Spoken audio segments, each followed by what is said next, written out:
আসসালামু আলাইকুম ওয়া রাহমাতুল্লাহি ওয়া বারাকাতুহু। আসুন আমরা প্রতিদিন 3টি কোরআন শরীফ খতম করার সওয়াব কামাই করি। কিভাবে? আমরা সবাই জানি যে সূরাতুল ইখলাস কুল হুয়াল্লাহু আহাদ এই সূরাটি 3বার পড়লে এক খতম কোরআন শরীফের সওয়াব পাওয়া যায়। তাহলে আমরা প্রতিদিন 9 বার তেলাওয়াত করব এবং 3টি কোরআন শরীফের খতম করার সওয়াব পেয়ে যাব। কোন কোন সময় পড়ব আপনাদেরকে বলে দিচ্ছি।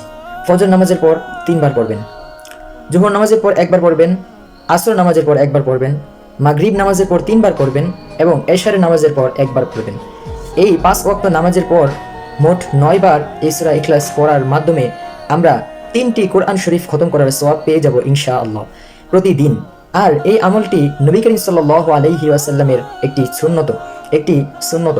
তাহলে এই আমলটি করার মাধ্যমে আমরা নবীজির একটি সুন্নত পালন করছি এবং নবীজির একটি আদেশও পালন করছি।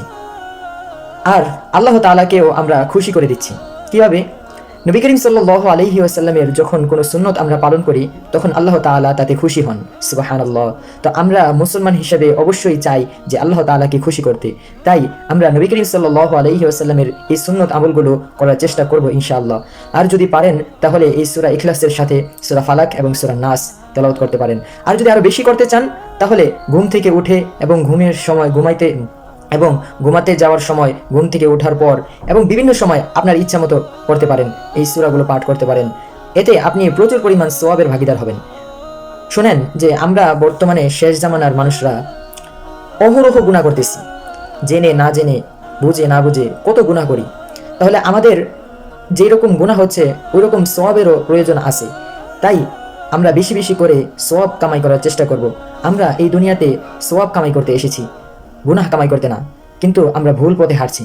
আল্লাহ তাআলা আমাদেরকে হেদায়েত দান করুন এবং বেশি বেশি করে নবীজির সুন্নতগুলো আমল করার এবং পালন করার আল্লাহ তাআলা তৌফিক আমাদেরকে দান করুন। আমিন।